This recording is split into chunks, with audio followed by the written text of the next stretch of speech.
Good morning, guys. Morning. Good morning, good evening. Got my days back to front. How are you? It's Sam Skorica, Billy Jury, Novak News. What are we talking about tonight, Billy? Well, stay tuned. 8 landlord tips to make big money. Give us 30 seconds of your night, and we're going to talk a little bit more about more.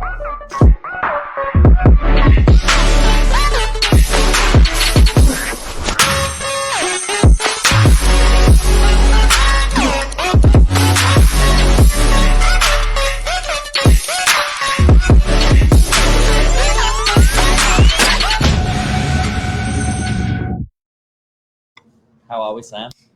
I'm good. How are you, Billy? You good? I hope you've woken up a little bit. Hopefully I've woken up a bit. You know, I know it's 8 o'clock, but no excuses. Always on the ball. But anyway, what are we talking about today? 8 landlord tips to make big money. It's that time of the year again. Yeah. Everyone wants to have a little bit of cash in the pocket for Christmas. Christmas time. And this is the way to do it. Exactly. You know, you're seeing on the rental market, me and Billy both doing rentals, him going more into sales, but let's not talk about that.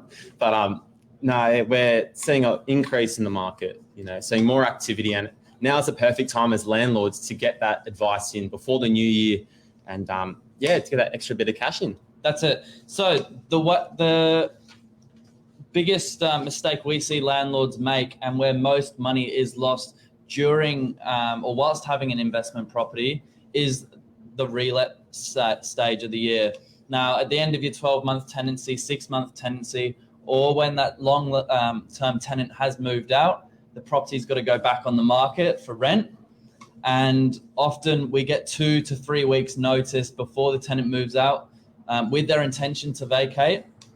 And that gives us a 2 to 3 week window or opportunity to get things right the first time and make sure we're back on the market. Yeah. In terms of finding a new tenant. Now, do you want to talk a little bit about some of the mistakes that we see landlords make? Yeah. So the biggest thing I feel, you know, I say it from time to time, you can probably agree with me on this. It's just ensuring regular maintenance is carried out. You know, at that point of time, you're thinking, you know, that repair is going to kill me. You know, it's a lot of money, but it's more worthwhile ensuring that those repairs are carried through, rather than, you know, you have a tenant in there for some time and then they end up leaving after, you know, say 5 years, and then you have this big pile of maintenance due.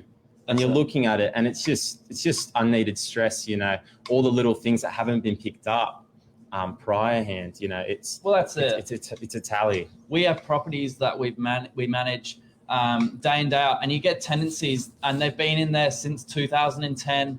They've had a 10-year run where no real work has been done to the property, and now landlords are faced with an opportunity where they've got to do the work to bring it back up to market spec, and this can take at least a couple of weeks, and that's a period where you're getting no rental income because it's obviously sitting empty, plus the time you obviously need to get back on the market and re-advertise.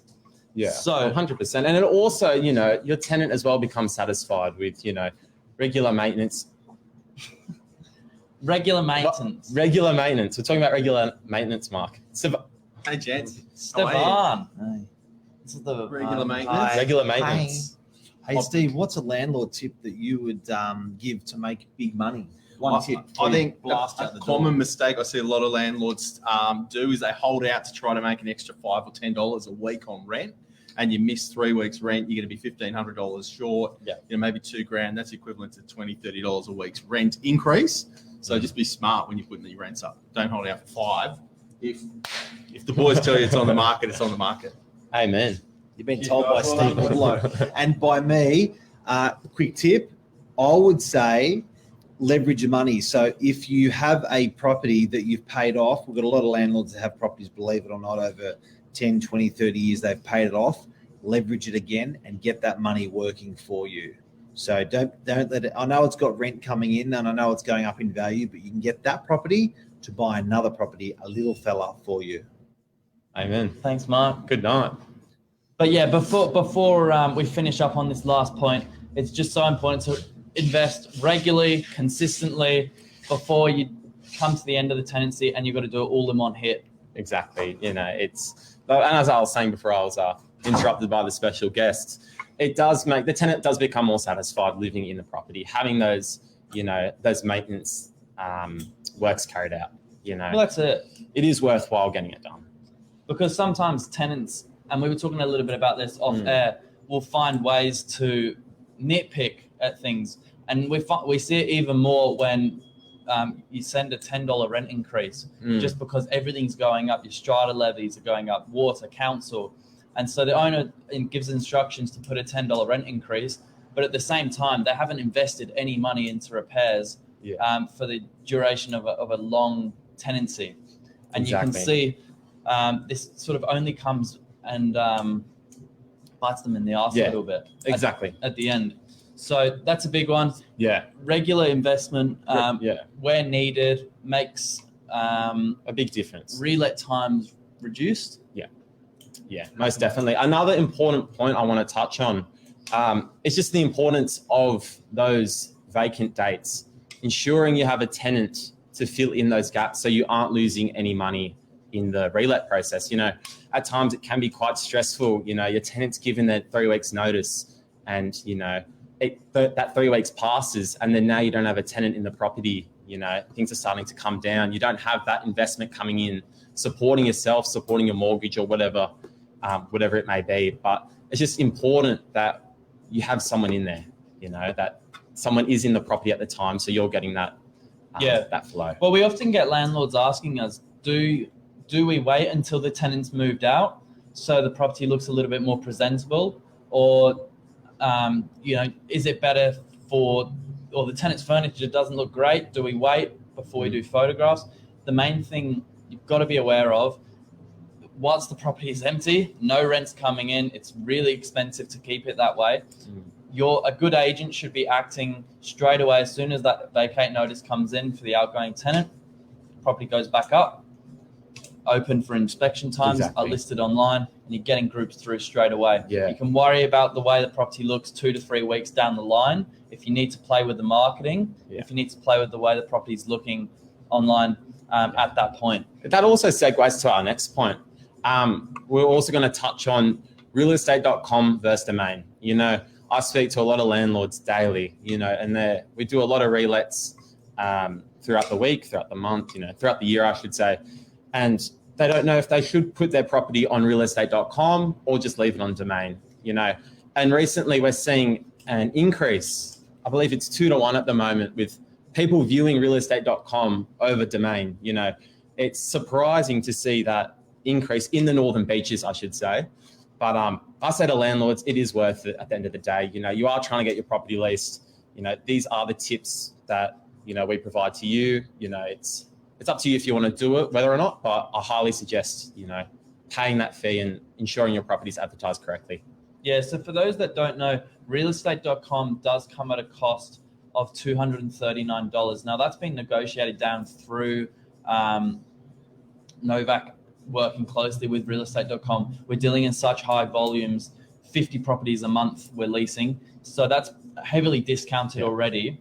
Like you say, in terms of prospective buyers and where they're looking, there are 2 prospective tenants. Sorry, I said buyers. Tenants looking on realestate.com to every one on domain. Now, that does vary from area to area, postcode to postcode, but in our local area, realestate.com does hold a strong numbers standpoint. On 100%. On all properties right across the market. Oh, sorry, you go. So it's a great investment in terms of maximizing the amount of exposure you're getting, which in terms of getting top dollar is very important. Yeah, 100%. Another thing I should also point out is we're sort of talking on advertising at the moment, the use of virtual furniture. Yes. So it is important, it can help you get your property over the line to that person that is viewing on realestate.com, for example, just to get a feel for feel for the space before they actually view it. Well, gives them more of an insight. For those that don't know what virtual furniture is, because it's not that common for people out of industry, what is it, Sam? So we have graphic designers we use, and we implement from third-party sources in which they put in the appropriate furniture and design into the property to make that property that bit better, if that makes sense. Yeah, well, effectively, you can take out furniture that you might not want in there, whether that be for personal reasons, it's sentimental family stuff, or whether you just don't, whether you think your furniture doesn't quite fit property vibe, you want to switch it up a little bit, freshen it up.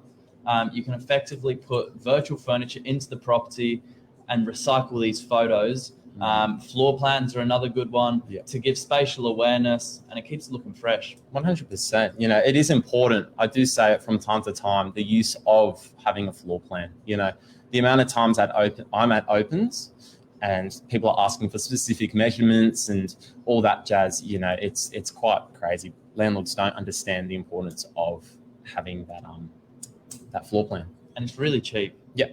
That's the best. That's the best thing. If you don't want to be spending, $239 on realestate.com, I do suggest using or purchasing a floor plan. It will save in the long run. It is recyclable as well. Just say your property does become on relet another 12 months time. Tenants want to move out after their lease. We can always go back to that floor plan to advertise.